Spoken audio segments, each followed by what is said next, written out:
You know, if you are an Indianapolis Colts fan, you it's a rare moment where you actually thank and feel joy towards the New England Patriots, but you have to you have to be thanking the Patriots for their epic ending and absolute collapse on the final play, because that's all anyone's talking about Monday and Tuesday. Still, people are talking about the Patriots collapse as opposed to Matt Ryan now having to wear 28-3 and 33-0 and Yes. like fly the banner. The largest collapse in NFL history should be Matt Ryan's. It just makes sense. It It's feels very like fitting. we've come whole with that story, and it's gotten buried mainly because the Colts are, terrible. They're not going to make the playoffs. The Vikings, obviously clinched the North with that win, but they the the Patriots are stealing all the headlines, and maybe it's just because it's shocking that we're seeing the Patriots acting like an inept football team, but the Colts with the biggest comeback loss in NFL history. Unbelievable. Over 17,000 games have been played in NFL history, and not a single one featured a team coming from 33-0 down. The second closest was 32-0. I believe that was the Frank Reich Bills playoff game. Oh, that makes sense. That was the largest. I know it was the largest postseason comeback. It's And got to be also the I largest. believe it was 32 points, so that would have also been that record as well. Which is fitting that the Colts were a part of it after getting rid of the guy that made that comeback. But yeah, the Vikings, Kirk Cousins finally finding a way to be clutch somehow in anything other than the normal time slot there. But the Patriots, yes, for anyone that missed it, you must go watch this play. It is the blunder. I would argue it's the blunder of the century, Mark. For me, it is the craziest, dumbest thing I've ever seen on a football field. That in any record, like I can't recall anything crazier than that. Jacoby Myers, they're tied at the end of the game. Mac Jones throws a ball right over the center of the field, gets caught. Ramondre Stevenson, I believe, is who it was. Runs 20 yards, and then it's just like kneel it down, go to overtime. Time is expired. Ramondre laterals it back to Jacoby Myers, who then is about to get tackled, throws it 30 yards behind him, and it gets picked off by, fittingly, a former Patriot, Chandler Jones, and it's only Mac Jones in his way, and that's not a match you want. Steamroll. That's not a good matchup you want. Quarterback on defensive end. Chandler Jones takes it 48 yards to the house for the walk-off winner. Unbelievable. Ramondre Stevenson deserves, to me, just as much, but everyone's hitting on Jacoby Myers. But what is Stevenson doing either? Like, correct. You have a position there to either A, get out of bounds and give yourself a chance at a field goal, or a last-minute Hail Mary in that last seconds, too. I believe there was still a second or two left in the clock. But also, he needs to know as well that if there is no time left on the clock and you didn't score, then go to overtime. Like, Jacoby Myers, if I'm Jacoby Myers in that, I would sit there and be like, once the ball got pitched to me, instincts kick in of like that backyard football, like, oh crap, like we got to make a play, right? And you're maybe second guessing yourself, like, oh shoot, was this actually the call? Like, did they want us to keip going? Am I supposed to be doing something? And so I think credit to Myers for not throwing his teammate under the bus, but I really think that has a large. To be fair, Ramondre took credit for the loss too. Afterwards, he said, "This one's on me. If I don't pitch it to Jacoby, none of this happens." Yeah, he did own up to it. And Bill Belichick, it's trouble in Patriots camp. He had a quote. They asked him about why not throw the Hail Mary, and he said the quarterback couldn't get the ball there. Because we can't throw it that far, and which is, come on, dude. They can absolutely throw it 55 yards in the NFL. Like, such a shot.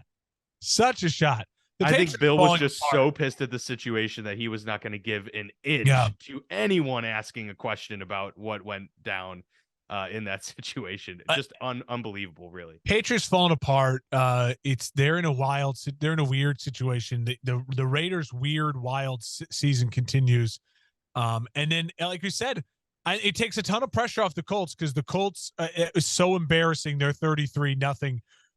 loss, to come back and for the Vikings to come back after all that. And for the Vikings, people want to be like, see the Vikings, see any team that comes back from that deserves some credit, but they also were down for a reason. This Vikings team, you don't trust them as far as you can throw them. You feel that way with the Cowboys too. With their loss, I mean, they were up by 17 over the Jags, 14 over the Jags, and lose that game as well. These are two flawed NFC contenders and real flaws, not like, the Bills run game isn't great flaw. It's like, no, like gaping holes in your defense / your offense can't put away a Jags team / Micah Parsons talking out of his mouth all week and then gets kind of shut out by the Jags O-line. And that defense gives up 40 plus points to Trevor Lawrence. Let's jump into it. I mean, it was a huge weekend in the NFL. It was massive. A lot of big games, a lot of implications too with some of these games. Really, like, we're getting to that point of the year where each game has its own meaning in and of itself. And, there were a couple, big time moments to keep either teams in this fight or to kind of help them separate, as we'll get into here on our Week 15 recap. But, quickly, another a blunder, although this one was a criminal blunder. Did you see the Willie McGinnis story? Yeah, pretty not a great video. Not a great video for Willie. Very guilty. Very bad. Very guilty. Very guilty. I don't know if some bottle service went awry over in that restaurant, but yeah.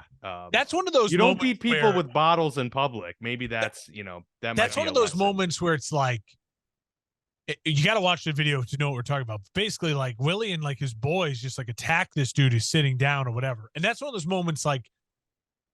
Whatever that dude said, whatever happened in that situation, as soon as you start beating a human being in the head with a bottle, you're in the wrong. Yeah, you're not going to jail.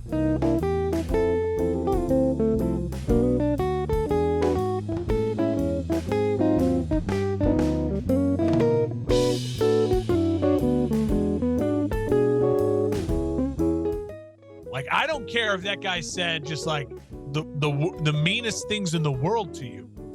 Like, that guy, will probably face whatever punishment, maybe if he did illegal actions to lead up to that beating. But the beating was very illegal. So that video is not a great look for Willie McGinnis. No, very bad. I imagine the NFL Network is not, or is he on ESPN now? Whichever network. I thought he was NFL Network still. That's what I thought too. So yeah, whichever one of those. I don't think he's going to be on your airwaves anytime soon. But yeah, let's get to this crazy jam-packed week of NFL football.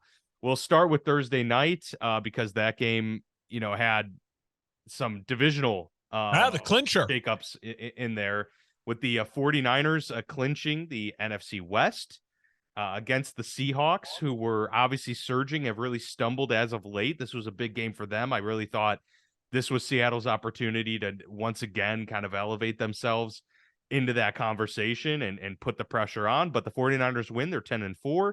Brock Purdy and company, they're putting things together here, looking pretty good going into the playoffs now. 21-13, obviously it was a close game pretty much throughout in this one.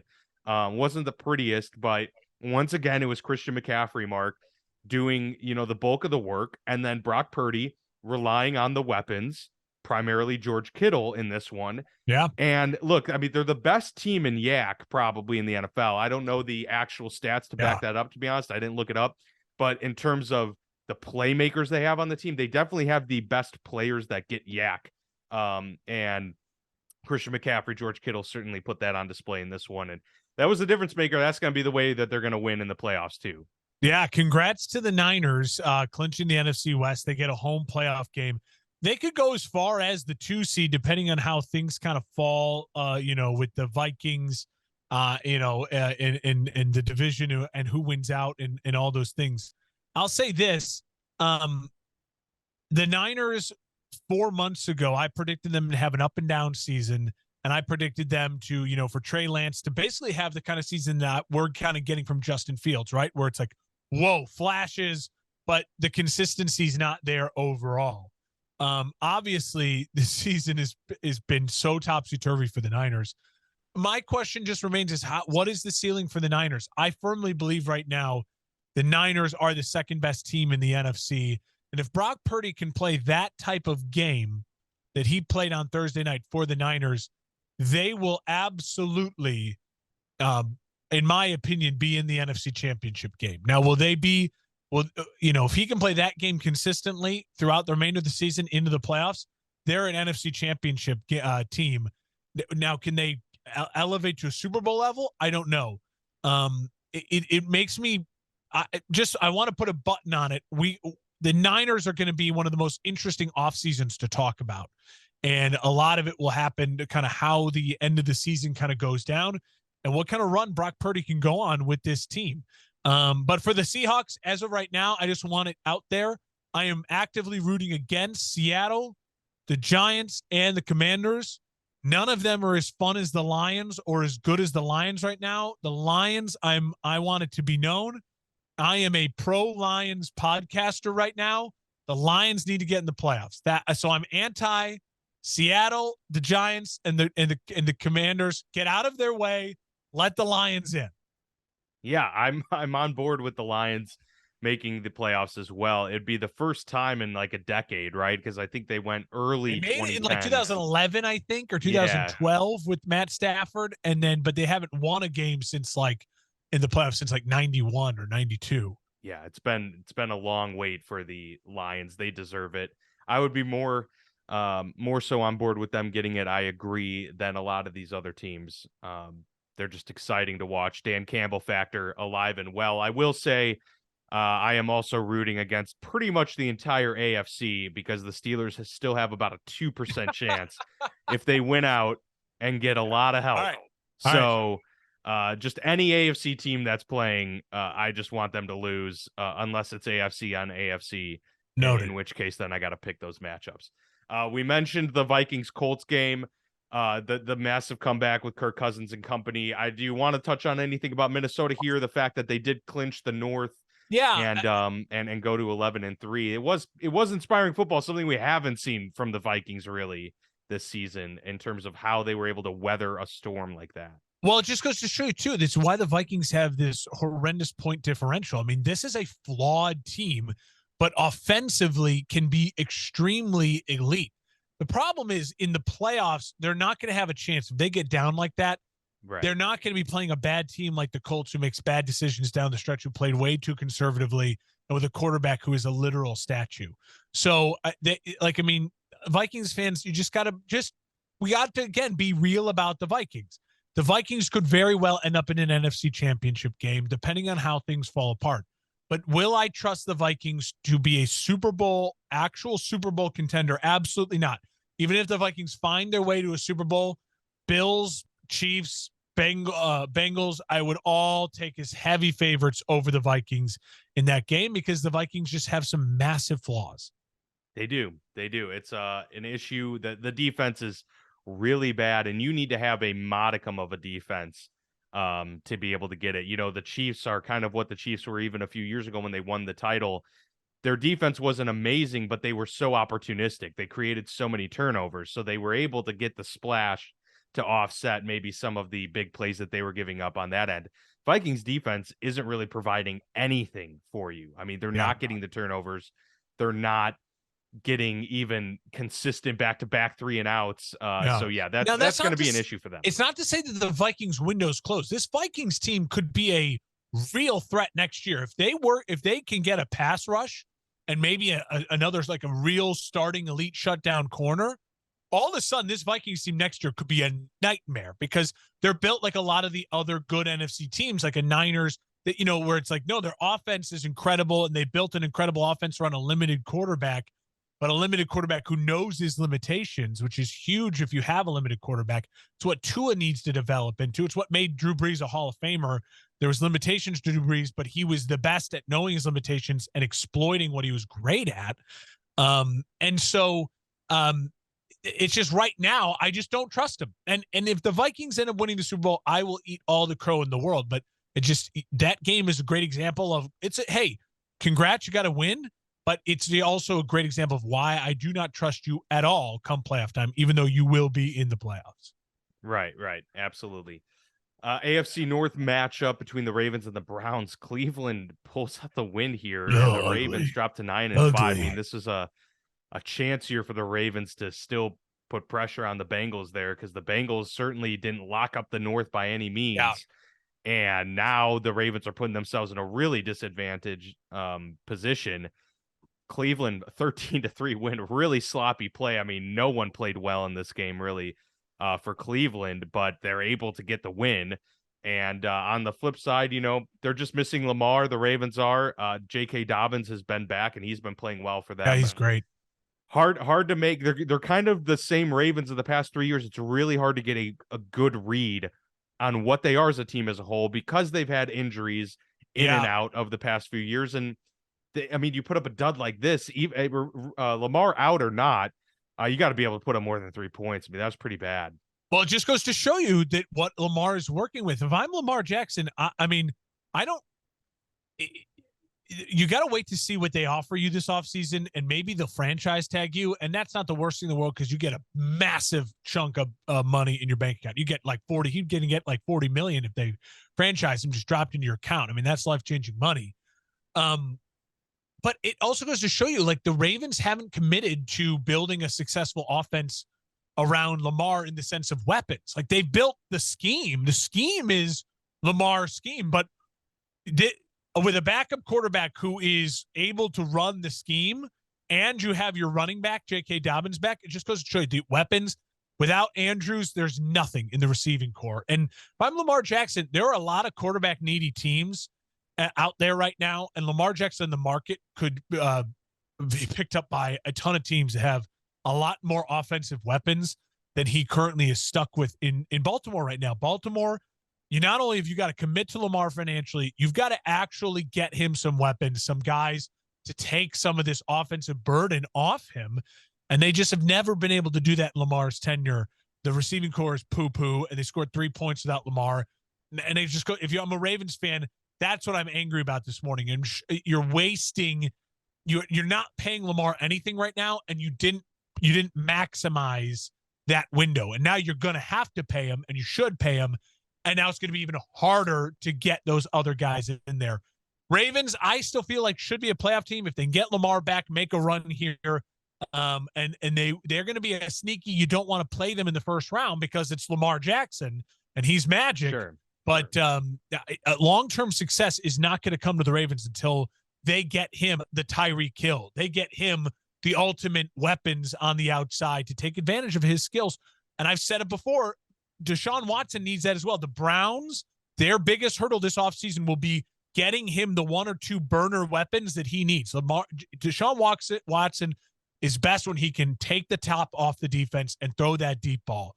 And yeah, Amari Cooper, Peoples-Jones are great route runners, but he needs that deep ball weapon. They both are in a similar kind of position for what they need in this offseason. And neither team right now, especially the Ravens, to me are a Super Bowl threat.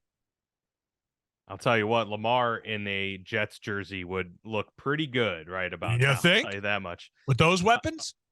The Bills get one step closer to clinching the AFC East. They will need a win this week or a Miami loss / tie to Miami's going to get a win, division. but we'll move on from that.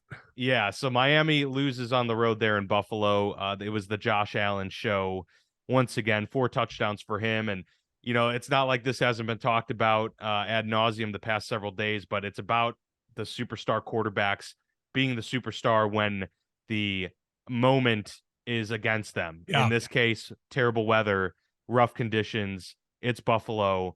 But Josh Allen puts up 300 yards and 4 touchdowns to, put them over their AFC East foe and get that much closer. Bills now 11-3, Miami 8-6. All of a sudden, the Dolphins now in a little bit of danger here. They're gonna have to start getting some wins. If they somehow lose out, they are in danger of missing the playoffs. They're 6th seed right now. Yeah, I mean, we talked about this 2 months ago, 3 months ago with the Dolphins. They were going to go on a run. I mean, their schedule was cupcake, Bears, easy wins in the middle of the season. And they have faltered now here in these couple tougher games and big time matchups. I still think if I'm a fan of the Dolphins, this is a good year, and I feel a year ahead of schedule. Rookie head coach, first year in this system with Tyreek Hill. Things have been astoundingly better than they have been for Miami in the last couple years. The future feels bright. But are we now starting to see the limitations of the Dolphins? We talked about the limitations of the the Vikings. Josh Allen on a field next to Tua, it's just not fair to Tua. I mean, Josh Allen, he's the second best quarterback in the league, and he makes people look, pedestrian very quickly. He's that special. But I will say the Dolphins gave a lot more fight in this game than I thought they would. The Dolphins, this isn't their year. They're a year or two away. They've got to they've got to find a way to continue to improve their run game, continue to improve a little bit of the pass rush, and then find a way for Tua to be a little bit more consistent. The offense is a little big play predicated right now, and I need Tua to be a little bit more Drew Brees at times, where he's almost surgical in how he dissects through a defense. Because that's, again, when you have limitations, the only quarterback with massive physical limitations who's going to be a first ballot Hall of Famer is Drew Brees. I mean, even Steve Young was a smaller guy, but the dude was so mobile. He was the first Michael Vick. That his mobility and all that was Drew. I mean, Tua, Kirk Cousins, all those guys are in the Drew Brees category, and we're seeing it. Russell Wilson, as his career is falling off the map, he was in that category. You have got to find a way to be that elite with your accuracy, that elite with the game up here, to get your team over the hump in that level. So Tua's got to keep working on that. I don't think you should just completely write off Tua. But the Dolphins feel like they've hit their ceiling a little bit. I still expect the Dolphins to make the playoffs. I still expect the Dolphins to be a handful for whatever team they get in the first round matchup, especially if they are at a Tennessee or, something like that, a division, one of the lowered ending division winners. But Buffalo, it's all Josh Allen right now. And that's not the worst place to be because he's the second best quarterback in the NFL. But Buffalo they have holes. They're not gaping holes like Minnesota, but they have holes. That run game, that offensive line just can frustrate the hell out of you at times if you're Buffalo. That's going to be their problem for sure. They're going to have to win one way, and that's through the air and through the legs of Josh Allen. The Eagles go on the road at your Chicago Bears and put out a gritty victory, 25-20. Justin Fields with one of the greatest touchdown runs of all time, even though it didn't actually count as a touchdown. He did step out, but barely, just so barely. Amazing. You've got your star. That's awesome to see. On the flip side, and the biggest news really in the past 24 hours is Jalen Hurts gets injured, injures his throwing shoulder. Looks like it's an AC sprain, which is likely to put him out this week, although they're not ruling him out just yet. He is a tough guy, but they only need to get one win, Mark, the rest of the season to lock up not just the division, the 1 seed. So or they've already locked up the division, actually, I believe. No, they haven't locked up the division. No, they haven't. You're right, because the Cowboys could still technically win that division. Technically. But so, yeah, 1 win for them in the final 3 gets them the division and the 1 seed. Yep. So really, I mean, you ride it out. They're playing Dallas this week. You ride it out with Gardner Minshew, in my opinion. And then if they win or if they're close, maybe you ride it out with Minshew again the week after if you're feeling frisky. And just hope to get a win based on some of your other playmakers and have a healthy Jalen Hurts to go into the season. Then again, though, Mark, if you shut him down the rest of the way, he's going to have a month of no football entering the first playoff game. And you almost don't want that much rust either. So it's kind of one of those, it's a tricky how do you situation. Play it? Yeah. Let's just start with the game itself. Justin Fields, if you actually watch Justin Fields play, and you are sitting there going, I don't know if he's the guy, then I can't help you. I mean, you know what I mean? Those are like flat earthers. Like, I can't help you. Like, it's just not real. The earth is round. Like, I cannot help you. So I don't even waste time with that anymore. I mean, he is a godsend. I would die for Justin Fields. And he's just so much fun to watch. He's incredible. I just cannot wait for this offseason to see the direction the polls takes the team and building around him. And as for the Eagles go, there were times the Eagles looked a little vulnerable. That the Eagles are a juggernaut at times, but again, if you look at the stats for the Eagles, they put it on in bunches. They're kind of like the Warriors. When the Warriors were like 73-9 Warriors, they would get down into games sometimes, and all of a sudden in the third quarter they'd score 50 points and go lights out. It's like boom, boom, boom, boom, 3-3-3. The Splash Brothers. And all of a sudden you're like, what the hell just happened? That's a little bit what this Eagles team can be. They can slug through the mud, and all of a sudden it's like A.J. Brown, Smith, A.J. Brown, and all of a sudden 3 touchdowns in the second quarter, and you're like, what just happened? Well, I thought we were in this game. So the Eagles are a very interesting heavyweight boxer in that way. A little Mike Tyson, just like one. It's kind of like a one-punch type of thing. They have flaws, even though they're going to be a 1 seed and maybe the best record in the NFL. Going into this Dallas game, if I am the Eagles, I think there is a lot of gamesmanship to this game. I would sit Hurts if he is injured with the shoulder injury. I would try to win this game in Dallas with Minshew. Think about a mental edge that would put over Dallas. You beat them in Dallas, prime time, 3:25 start on Fox, huge. Christmas Eve day, literally going to be the highest rated game of the day. And if you can beat them with Minshew, it will devastate Dallas. You'll have Jerry Jones talking about, maybe Cooper Rush, who knows what he'll be saying. I mean, that's just like, I think and if you lose, you have the relief of going, we didn't have our guy. I would then, if I were you, I would play it out this week, see how his shoulder's doing. When he's healthy, I want Jalen Hurts to play. If he's not healthy and you lose, you start Minshew another week. And then if you lose that game, I would start Jalen Hurts in that final week, depending on the situation, to try to win the 1 seed, win the East. Jalen Hurts knock off the rust, and then you get another week of rest once you get that, and then you're back into it. And I would feel good if I'm an Eagles fan. I would play the game with Minshew this week and try to mentally kind of skull, the Cowboys with a Minshew win in Jerry's world.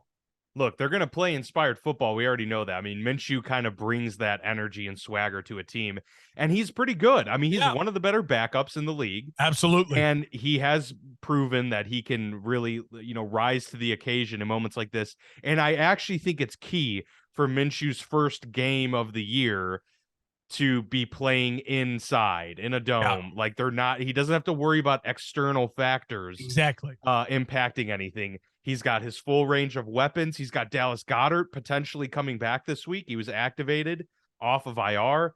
That's a huge boost to this team. I think they absolutely could go in there and win, and that would be a huge shock, obviously. And then at that point, you shut down Hurts, maybe play him a half in the season finale to get him just, a little bit ramped up again, and then go into your bye and get ready for the playoff. So, yeah, I think that's the way to go for the Eagles. They're in a really good position. I will say, for me, being a Jalen Hurts owner going into my fantasy football semifinal, that's a real rough blow. I'm going to be riding the Gardner Minshew train. Jared Goff is on waivers or something. Go find Jared Goff. He's not available in that league. It's literally Derek Carr, Brock Purdy, and Gardner Minshew. And I honestly think I'm going Gardner Minshew. I think I got to go with the guy. I have Devontae Smith anyway, so if I can get that double dip, why not? I'll go with it. Can the Bears get a Devontae Smith, by the way? I watched that game, and it's they need that guy. AJ Brown's terrific, but Smith, there is something about him. He's an exceptional route runner, but he can get that separation deep. So it's like he's like Deshaun Jackson, but with better route running. Yeah, it's just smooth. You watch Jefferson, it's so explosive. You watch Chase, it's so explosive. AJ Brown is so physical. And then Smith is just out there, and it's like he's ice skating. I mean, he's like he's like the Michael Jordan on the basketball. Everyone was worried, like, he's going to get injured in the NFL. No. Guys like explosive guys like Jamar Chase, they're going to pull a hammy. Like, they're going to get injured. Smith just looks like he is, Lynn Swan? like lubed up and no one can. It's just incredible. I don't know how he does it. He's slippery out there on the field. He's fascinating and fun to watch. I love watching him. Couple games that really didn't matter too much. Steelers win at the Carolina Panthers 24-16. They are 6-8, still very, very much on the outside. Killed the Panthers. Well, they didn't kill the Panthers' chances, but that one, no, they would have won while with the Bucs losing, that would have been huge because that would have been huge. They do ironically still control their own destiny, do the Panthers. If they win out, they win the division. They play Tampa in 2 weeks. They play the Lions this upcoming week. And then they finish the season, and it's a pretty easy schedule. They finish the season, let me see here, at the Saints, which is certainly a winnable game for them. So if they win out during the playoffs after this ridiculous season, that would be wild. Your Steelers and then the Falcons for a chance for a 500 season still. They do. Yep, absolutely. They can win out here and get to 9-8 and potentially a playoff game. So we'll see how that works. And then the Saints edged the Falcons 21-18. Nothing notable from that game, really. Well, we got to look at Desmond Ridder, and it was okay. Sure. I mean, it's tough. I mean, very late in the season, very late in the season. And he's just going to be something to watch over the next couple games, and just to kind of see, because the Falcons are not going to be picking. It looks as though Young and Stroud and Levis could all be top 5 picks, and those are kind of the 3 prized possessions. And it looks like there's going to be teams in that top 5 who do not need a quarterback. The Bears are going to be one of them. The Broncos pick to the Seahawks. I mean, there's going to be a lot of movement. We'll see what happens. So the Falcons getting a really good look at Ridder is going to be important over these next couple games. The Lions, your Detroit Lions, pulling off a 3-point win on the road at the Jets. Zach Wilson back under center for New York. An okay day, but it wasn't anything spectacular, certainly. And it didn't work out as they fall to 500, but the Lions improved 500, 7-7 on the year. This is kind of right in line with what we predicted preseason and kind of where the Lions would be. We thought they could get to 7 wins. Looks like they may even get to 8 or 9. Like, we'll see, which would be really impressive for kind of what they were forecasted at preseason. But yeah, big win for them. They get to 500 and certainly on the upswing. I'd make the argument right now, if you just throw records out and you just go off of last week and you watch play and like the momentum, the Lions are the 3rd best team in the NFC right now. I mean, they're playing like it behind the Eagles and the Niners. They beat the Vikings 2 weeks ago. The Cowboys defense was the absolute faucet against Trevor Lawrence. And remember, the Lions beat the Jags. The Lions are playing incredible football right now. Jared Goff is playing incredible football right now.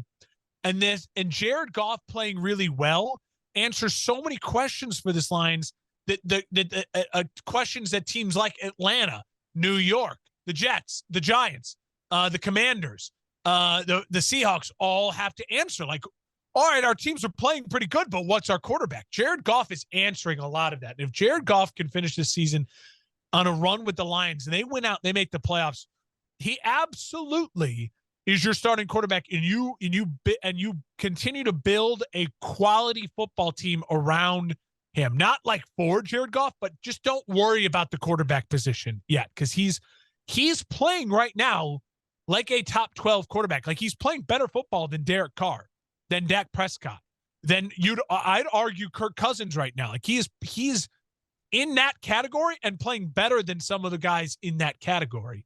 As far as the Jets go, this Thursday night game is now massive. I mean, they're going to be starting Zach Wilson because they've already said it.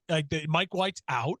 A Thursday night football with them and the Jaguars. I mean, we've said it all season long.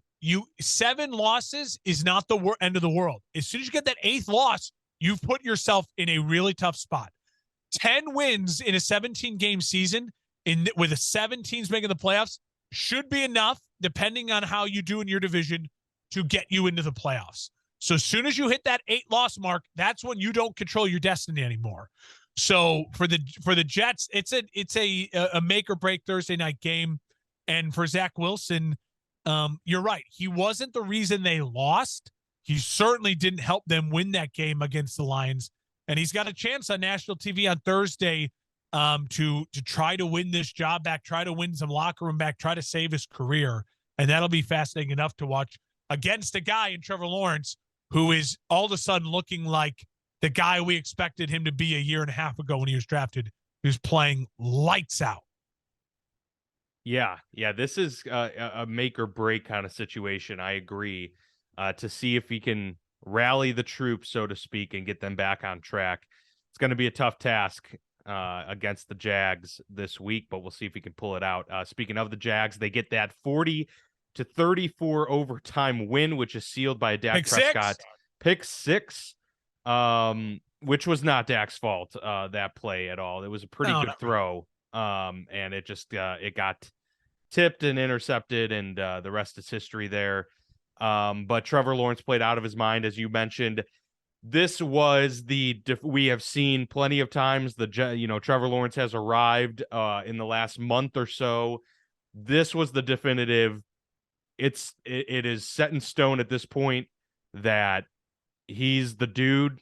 He's really, really good at football, and he's at least living up to what they drafted him to be, which was winning these types of games and playing the football he's been playing the last month. I believe PFF has him ranked as like a top 3 quarterback in the last 6 weeks of play. He has shown massive improvements in year 2, and he is putting now the Jags in a position to where they can win the AFC South. So, that's all you can ask at this point. I think, right? They do control their destiny. If they win out, they win the South. Great win for them, and for the Cowboys, it's the same thing. It's the same thing as the Vikings. Even though the Vikings came back to win that game, yes, it's a win's a win. As I said, it doesn't feel great for the Cowboys. Offensively, they have kind of figured it out. They are this two-headed monster of Pollard and Zeke. They're using it correctly now. They're getting kind of equal carries. They've really found a groove. The offensive line is playing better for Dallas. Used to be such a strength for them. Then it became a weakness the last year or two, and it's kind of come back as a strength. And defensively, they're a little bit too reliant on Micah Parsons and big plays or nothing, and they can be really leaky at times. And it's gonna be tough for them. It really is. If I'm a Cowboys fan, what concerns me is watch how much better Dallas plays at home versus on the road. I mean, you look at them, they're in Jacksonville and their defense can't stop anyone, but at home, their defense plays to a level that's elite. Now, and it looks like you're just not going to win the division because of games like this. I mean, they controlled their destiny too, and now they don't anymore. Now they need help because of this loss. So, tough place to be, but let's see how they respond against the Eagles this Saturday at home. That'll be must-watch TV.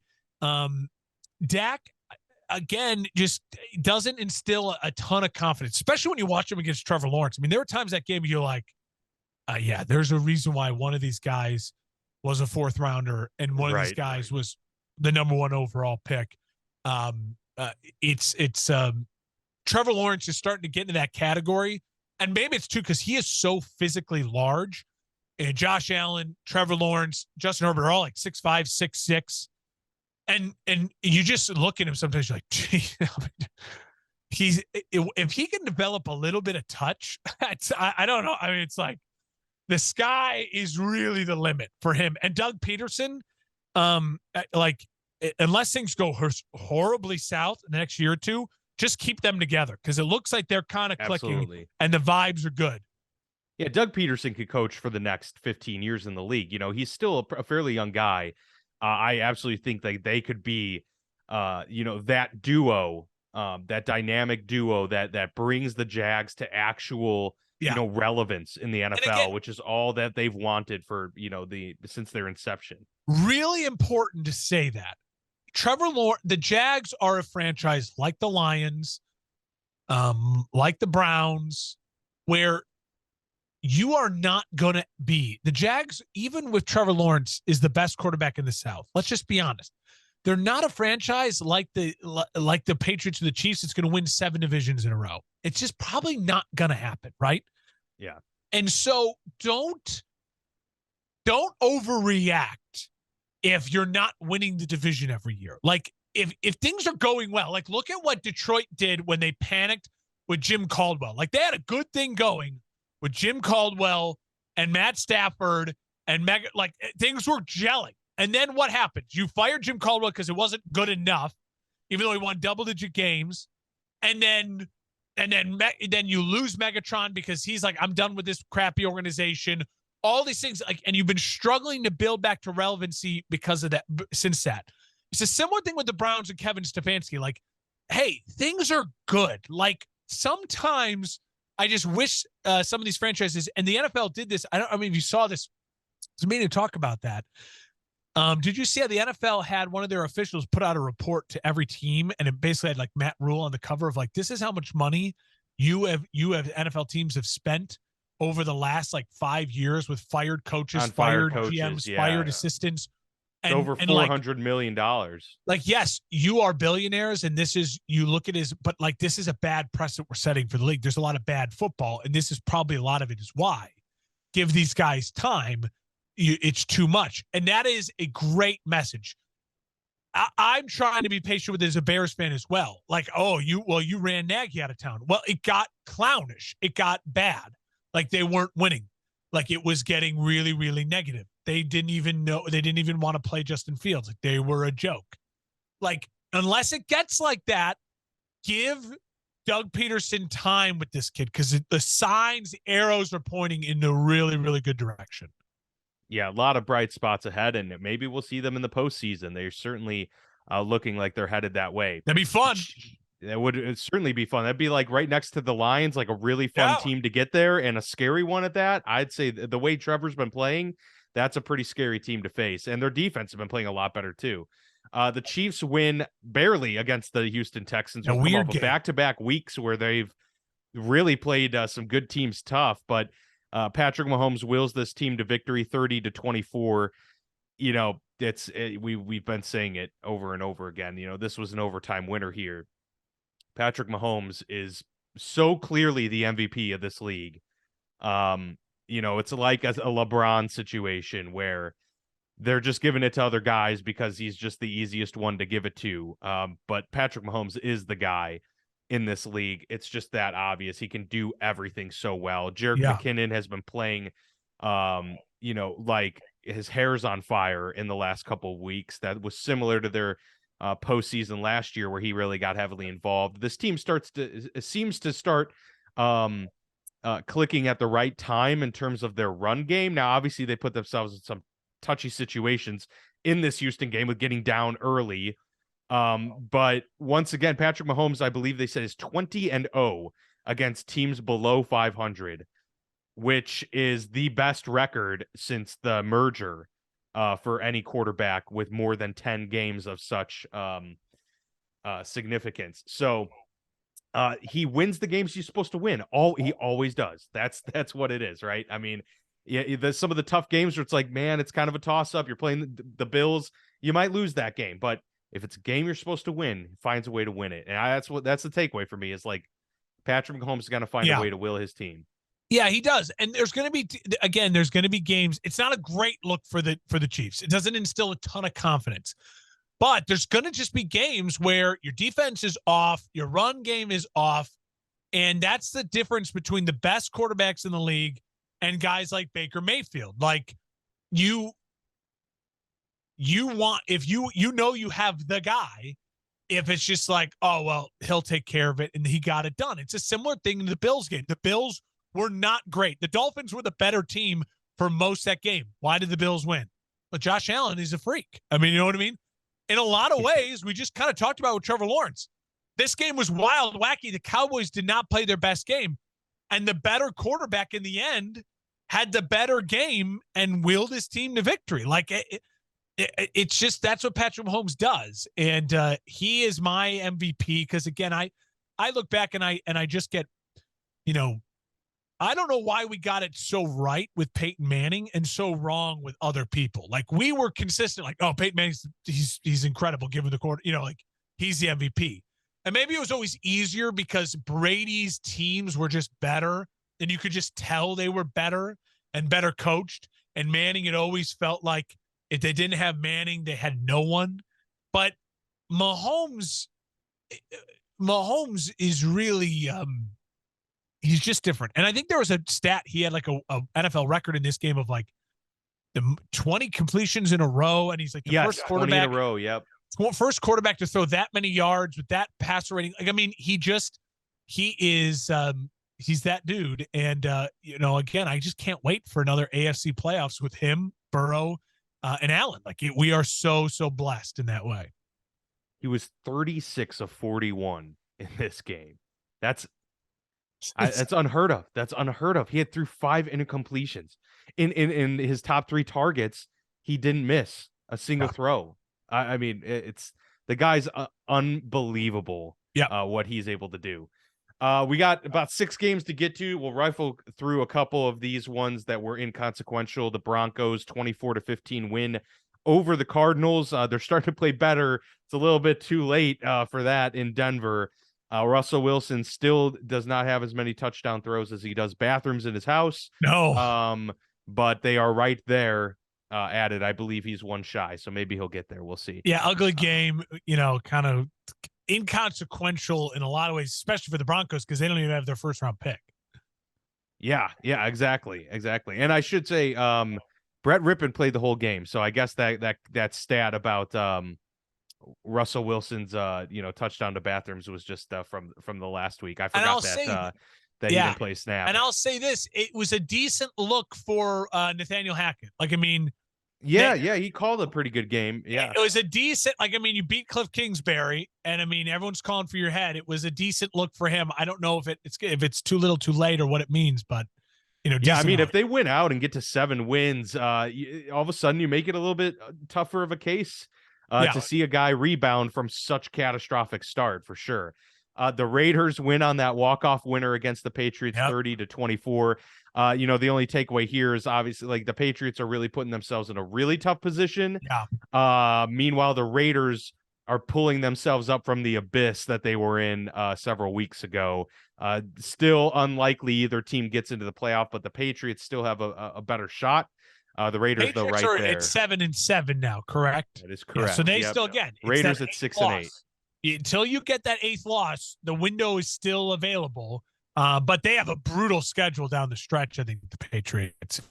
Patriots have some tough divisional games coming up here. They have a game against the Bengals next week, and then they end the season with Miami and Buffalo. So, the Patriots are dead. I like. They're probably going to lose all 3. I trust in all 3 of those teams to beat the Patriots. Yes, same here. The Chargers win a tough kind of battle it out game against the Titans, 17-14, and not the best day for Justin Herbert, but again, this final drive wasn't his fault. He led them on that final drive to secure this thing. Ryan Tannehill got hurt. Malik Willis had to come in for a few plays. The Titans just seem totally disorganized, a little disoriented, lacking any splash. Derrick Henry seems to be their only offense right now, and that's a big problem.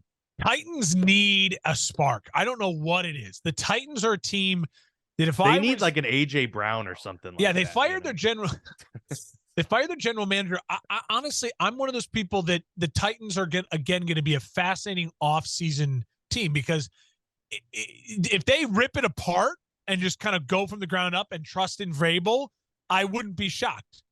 But if they also like make a big splash or two, I would not be shocked, because they are the team that is ripe for our division stinks, and we have a core.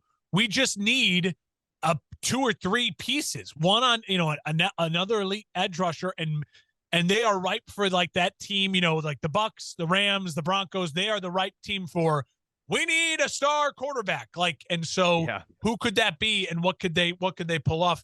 And as far as the Chargers go, I love them winning this game, because I want to see the Chargers in the playoffs. I'm one of the few people who still, I feel like, stands by ultimately that Joe Burrow should be ahead of Justin Herbert right now, and I keep him ahead of Justin Herbert in my power rankings of quarterbacks, because I've seen Joe Burrow do it on the big stages. I want to see Justin Herbert in the playoffs. I want to see what this kid's moxie is like on a big game-winning drive and a big important when the lights are the absolute brightest. So I'm pro getting the Chargers in the playoffs, like I'm pro getting the Lions in the playoffs. Yep, same here. Absolutely. Got to see Justin Herbert in action on the big stage. Bengals get a win on the road at the Buccaneers, who continue to flounder and now have What put a second themselves. half! It The was Bucks. amazing. I mean, they were the Bucks were in Five full straight position, turnovers? 17-3 lead going into the second half, and then they're shut out until the fourth quarter when it was a little too late. Yeah. Because Joe Burrow rallied the troops in the second half to putting up 31 points in the third and fourth quarter combined. Incredible effort from them. It had the feelings of, I was like, are we going to see a Minnesota Vikings type of comeback situation here? Obviously it wasn't of that magnitude, but we did. We saw Joe Burrow come back and bring the team back to glory and to get the win. Huge showing by them, a huge win for them as well, as they get to 10-4. The Ravens losing are now not 9-5, so the Bengals have a little bit of cushion there now to work with. And meanwhile, the Bucks just continuing to blow it, and now they're really in a tough spot. They are. The Bucks. I mean, offensively, it looks like they hate each other, and they're just non-dynamic. This team is just nothing not going. Dynamic. Yep. I will say. Well, here's the thing. So they have the Cardinals, Panthers, and Falcons. Probably the easiest remaining schedule of any NFL team. If they don't win out, then if they don't get to 9-8 and win out, then they don't deserve to be in the playoffs. Yeah, the tough one's going to be against the Panthers. People want to be like, oh, the Bengals, they had a bad first half. I mean, that defense has played really well, and offensively they get going. I'm so high in the Bengals. I have them as my third team in the power rankings right now, ahead of the Chiefs at number 4. I'm all in on the Bengals right now, rolling down the stretch. They're beating good teams. They're having tough matchups and winning them, and they're looking better as the season goes on, and they're getting healthy. The Bengals are. I cannot wait for the AFC playoffs. Bills, Bengals, Chiefs. Again, those three, knowing that we might get a mix up of those three again, all battling each other in the playoffs. It's just we're lucky right now as football fans. The tough one for the Bengals is the injury to defensive end Trey Hendrickson, who may come back this weekend, but Sam Hubbard left with a calf injury in this game. If they don't have either of them, their best pass rushers and best defenders, that's going to be really tough to overcome come playoff time. But that's something for down the road if it does turn out that these injuries extend into the postseason. The Giants win against the Commanders 20-12. Crazy game. Obviously, there's been a lot of talk about the refereeing in this game. I mean, it was really bad. And none more consequential than Terry McLaurin signaling that he was lined up in the right spot to the ref twice. The ref seemingly telling him he's good to go, and then the second the play gets snapped, ref flags him, takes them out of the not the red zone, but inside the 10. And then I believe it was the next play or the play after where Curtis Samuel is getting completely mugged in the end zone, and they don't call a pass interference. And the Commanders' chance at tying this game is thwarted. But at the end of the day, the Giants get the win, and they certainly dominated the majority of this one. Yeah. And that was big for them because they had to stop the bleeding.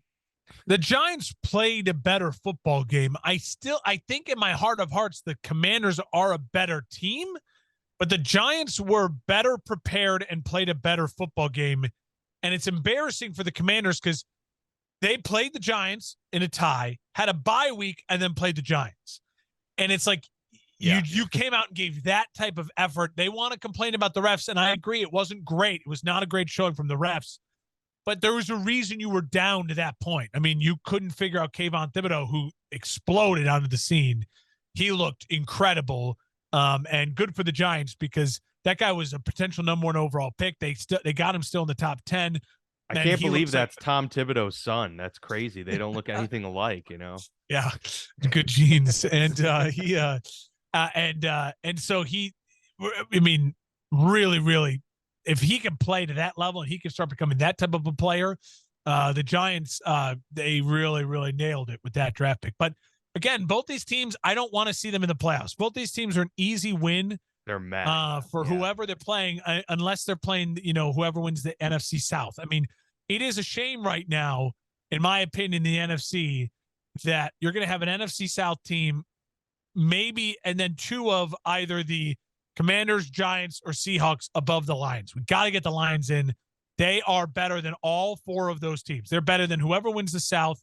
They're better than the Seahawks, and they're better than the Commanders and the Giants. At least they're playing better football record right now, and I hope that the Lions can win out and find their way into the playoffs. Because if you're the Vikings, the Niners, or the Eagles, and you're winning your division, you are thrilled to see any of those teams come to town. If the Lions come to town, you are not happy.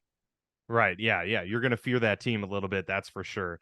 The Giants and the Commanders certainly could use a quarterback. We'll see what they end up doing next season if they're sticking with Daniel Jones and Carson Wentz or Heineke next season. But yeah, I think he's something's 29, got to change. by the way. That was crazy. They announced it. I had no idea he was that old. You cannot, if I'm the Giants or the Commanders, I can't go into next season with either of those guys as my starter. You gotta. There's been a lot of talk about how Daniel Jones very well might stay, especially if this team gets to the playoffs. I don't know how much longer you can just kind of kick that can down the road. Yeah. It's not going to be your franchise guy. It at least appears that way, certainly. Finally, the Monday night game, the Packers thwart the Rams. I mean, the Rams are kind of just, Sean McVay said it best, just been a humbling season after the game. Like they got old quick. It's kind of like the Tampa Bay Bucks in a way. Yeah. Injured quarterback, not a great showing from Allen Robinson this season at all. Not what he expected. So yeah, there's just a lot of things that went wrong for the Rams this year. Meanwhile, the Packers, it was like, where was a lot of this all season? Because despite them putting up 24 points, they dominated this game. They dominated the line of scrimmage. They ran the ball really effectively. And then, Aaron Rodgers didn't play his best game. He threw a bad pick. But he also just managed the game pretty well and made some necessary throws. Like, this is what we expected to see from the Packers throughout the season. Instead, we only saw it for maybe the first couple weeks. You're absolutely right. The Packers fans should be frustrated. It's a win that you should be frustrated by, because you should absolutely be saying, where was this? Packers have a chance. They're alive, I guess. I think like a 13% chance. For the Rams, I agree. We've been saying it. This year is a write-off, and you go all in for one more run at it next year. And in a weak NFC, you absolutely, if all things are healthy, then can add a little depth to that team. The Rams should be in a decent spot. But the Packers, their season hopes, I think, predict it now, will be over by this time next week, because they'll lose to Miami in Miami. There you go. Wow, how about that? Yeah, that very well could be, especially going from the frigid Lambeau Field to a really hot and muggy Miami this upcoming week. Teams, especially in December, struggle on the road in that venue for sure.